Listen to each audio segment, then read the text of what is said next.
Hello class 7 पाठ 12 पादपों में जनन में अलैंगिक जनन की 3 विधियां हम पढ़ चुके हैं। कौन कौन सी थी वह? सबसे पहले वेजिटेटिव प्रोपेगेशन या फिर कायिक प्रवर्धन। सेकंड क्या थी? मुकुलन या बडिंग। तीसरी थी खंडन या फ्रैगमेंटेशन। आज हम चौथी विधि के बारे में बात करेंगे जो कि है बीजाणु निर्माण। इंग्लिश में इसे कहते हैं स्पोर फॉर्मेशन। अच्छा, मुझे बताइए अब कितने बच्चों ने आप में से ब्रेड के ऊपर फंगस लगी हुई देखी है? जो एक रुई का जाला डिफरेंट डिफरेंट कलर्स का होता है, किसी में ग्रीन, किसी में हल्का सा लाइट ब्लू, व्हाइट, देखा है आप सबने?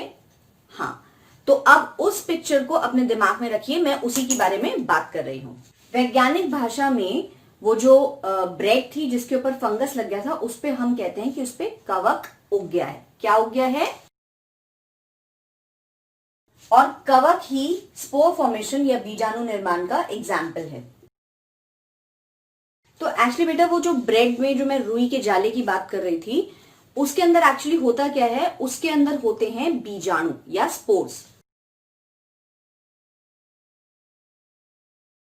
अब देखिए वो जो जाला लगा हुआ होता है, एक्चुअली उसमें क्या होता है? उसमें होता है इसे कहते हैं बीजाणु धानी या स्पोरेंजियम। बीजाणु धानी या स्पोरेंजियम, ठीक है। तो इस बीजाणु धानी के अंदर होते हैं बहुत सारे n नंबर ऑफ स्पोर्स, और ये जो आप देख रहे हैं नीचे, इसे कहते हैं वो जाल या फिर हाइफा। अब देखो बेटा, बहुत इंटरेस्टिंग फिनोमेना है। क्या होता है कि इस स्पोरेंजियम या बीजाणु धानी के अंदर से जो स्पोर्स होते हैं वह निर्मुक्त कब होते हैं? जब ये स्पोरेंजिया टूट जाती है।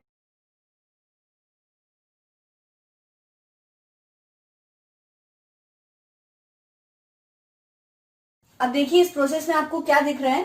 पहले ये स्पोरेंजियम के अंदर बीजाणु उपस्थित थे, बीजाणु धानी के अंदर, और जैसे ही ये स्पोरेंजिया टूट जाती है तो क्या होता है? ये स्पोर्स या बीजाणु इसमें से निर्मुक्त हो जाते हैं। अब क्योंकि बेटा ये स्पोर्स जो होते हैं ये लाइट वेट होते हैं, हल्के होते हैं, तो ये बहुत दूर तक हवा या पानी के द्वारा प्रकीर्णित हो जाते हैं, ठीक है। पर अब देखो बच्चों, इसकी एक बड़ी इंटरेस्टिंग बात क्या होती है? इन स्पोर्स पर भी एक प्रोटेक्टिव कोट, एक सुरक्षात्मक आवरण जो है वो इन बीजाणुओं के ऊपर उपस्थित होता है। और उसका कार्य क्या होता है कि जब भी प्रतिकूल परिस्थितियां होती है, मतलब अनफेवरेबल कंडीशंस। अब अनफेवरेबल कंडीशंस क्या होती हैं बेटा किसी भी बीजाणु के लिए अंकुरित होने के लिए? बताओ। अगर हाई टेम्परेचर हो या नमी कम हो, है ना, मॉइस्चर अगर कम होगा तभी तो प्लांट जर्मिनेट नहीं करेगा आसानी से। तो इसी तरीके से ये फंडा इन स्पोर्स के ऊपर भी अप्लाई होता है। तो जब प्रतिकूल परिस्थितियां होती हैं, unfavourable conditions like high temperature and low humidity, तो ये स्पोर्स जो है ये जर्मिनेट नहीं हो पाते हैं, ठीक है। और ये प्रोटेक्टिव कोट जो है ये इनको सुरक्षा देता है तब तक जब तक कि अनुकूल परिस्थितियां न मिल जाए, फेवरेबल कंडीशंस न मिले उसे। तो जब फेवरेबल कंडीशंस मिलती हैं, ये स्पोर्स जो है ये क्या हो जाते हैं? जर्मिनेट या फिर अंकुरित, और एक नया जीव विकसित हो जाता है। एक नया जीव विकसित हो जाता है। और ये रिप्रोडक्शन का जो प्रोसीजर है, स्पोर फॉर्मेशन, ये होता तो कवक में है, मगर ये कौन से जीवों में होता है? कौन से प्लांट्स में? उन प्लांट्स के एग्जाम्पल है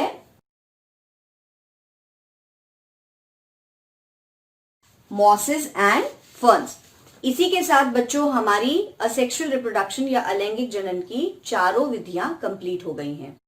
आशा करती हूँ आपको समझ में आ गई हैं। अगर नहीं तो पेज नंबर 143 और 144 एनसीईआरटी की बुक में आप पढ़ें और इस वीडियो को दोबारा देखें ताकि आपको यह टॉपिक पूरी तरह से क्लियर हो जाए। Thank you. NTPC Faridabad and Chief Minister's Good Governance Associates Program with star teachers of Faridabad.